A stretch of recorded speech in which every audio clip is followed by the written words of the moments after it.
Someone recently asked me a question in the comment section of one of my videos, and the question was, are you doing science or philosophy? And of course, I am doing both. I am doing both science and philosophy at the same time. Those two concepts shouldn't be decoupled. They are actually one and the same thing, and back in the day, philosophy and science was one in the same thing. And at the university where I work, we have a philosophy of science department.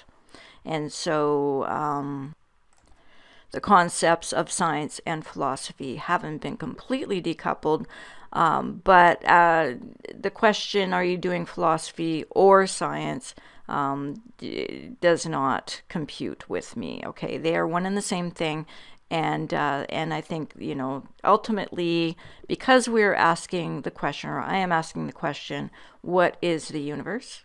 How does the universe work? Why does it exist? How does it exist? Because I'm asking these specific questions, I am doing philosophy. Under the hood, I'm doing philosophy. And even though I'm throwing out some experiments and I'm doing some math and I am trying to tie all these things together, under the hood, I'm doing philosophy. And so this is where I'm at the point in my research right now where I'm going to be focusing more on the philosophy and less on the science. But I will be, combining the two. The two will always be combined in my mind. And so the principle of incommensurability is the philosophy that is a principle that I am developing. Okay, this is something I have been trying to develop. Now I know the term incommensurability, I got that term from Ken Wheeler. Okay, so obviously the term incommensurability and even the principle of incommensurability, which I'm sure I heard Ken say at least once, although I couldn't find this term in his book. Okay, so he doesn't explicitly say the principle of incommensurability in his book, but I'm pretty sure I've heard him say that in one of his videos. And so if, the principle of incommensurability is a thing, then I would have to give Ken credit for the term. But here's the problem. The principle of incommensurability has never been defined. Now, you often hear Ken Wheeler saying, oh, no one has ever defined a field, that sort of thing. And of course, I made a video called What is a Field, where I in fact did define a field. And, I have seen many definitions of a field. So it's not that nobody's ever defined a field. It's just no one's ever defined a field to his satisfaction or to my satisfaction. And so the same with the principle. Okay, so Ken Wheeler has never defined the principle. He invokes it. He actually helped me to understand it, but I learned the principle from the Mandelbrot Fractal, okay, the Mandelbrot set. That's where I learned the principle. Although I didn't have words for it, I couldn't explain it in words because I didn't have the words to explain it.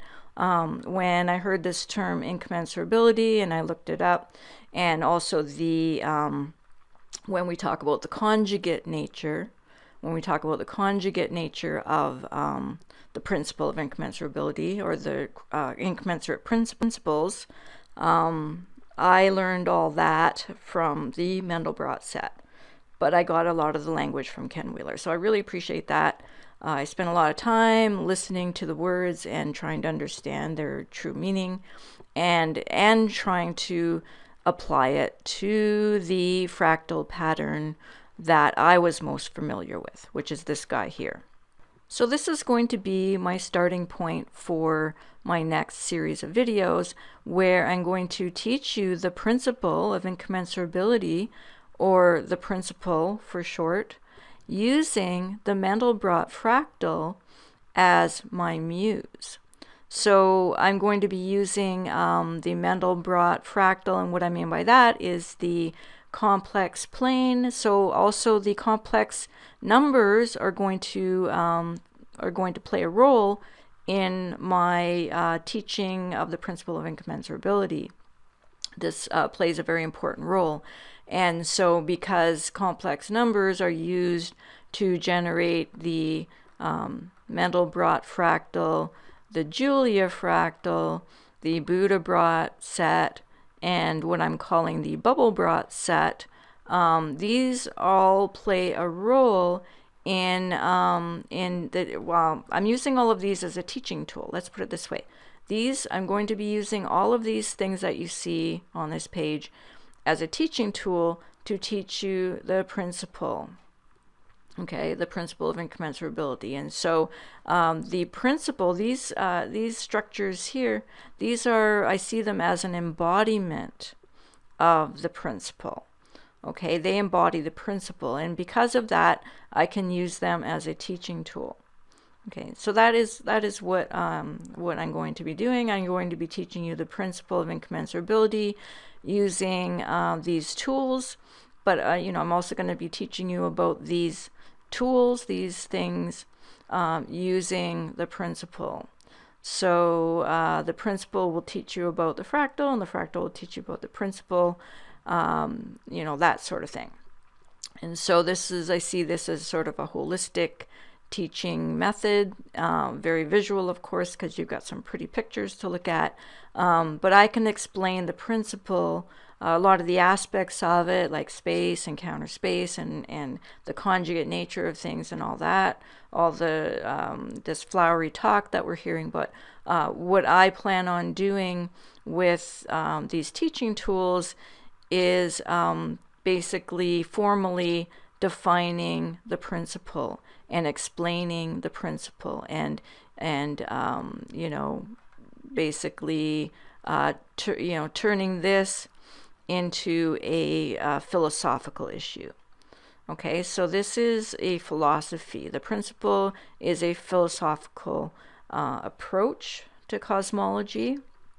It invokes the fractal paradigm, which is why I'm using the Mandelbrot Fractal as my teaching tool. Okay, so the principle is valid. Let's put it this way: the principle is valid at all scales. So it's valid at the cosmic scale, it's valid at the human scale, it's valid at the cellular scale, the atomic scale, the subatomic scale. Okay, the principle can be applied at all scales. And so this is how I came to understand the principle, was through studying z equals z squared plus c as iterated through the complex numbers. Okay, so this is just an introduction to the next series of videos I'm going to be making, and I just want to make it clear that basically I'm coming from the perspective of the fractal paradigm. So the fractal paradigm is my starting point. It's my starting point to understanding the universe. I'm not trying to see if the universe is if I can prove that the universe is fractal. My approach is, if the universe is fractal, can we develop a philosophy around that? Can we develop a new way of thinking about the universe that that applies the property of self-similarity, i.e., can the laws of physics be similar, self-similar? Can we find the same laws at different scales, or similar laws at different scales? And so the principle of incommensurability, as I came to learn it through Ken Wheeler, as I came to understand it by studying the fractal paradigm, it's a holistic approach to cosmology. This is a holistic approach to understanding all of the aspects of nature and all of the phenomenon that we observe. And so that is, I'm going to leave it there. Hopefully I can make a series of shorter videos where each video deals with one aspect of the principle, and thus we can build up our sensation for what the principle is, iteratively through looking at one principle at a time. And so that's about it. I keep saying that, but I keep finding things to say. So I'm out of things to say, so I will be back with more of the principle of incommensurability.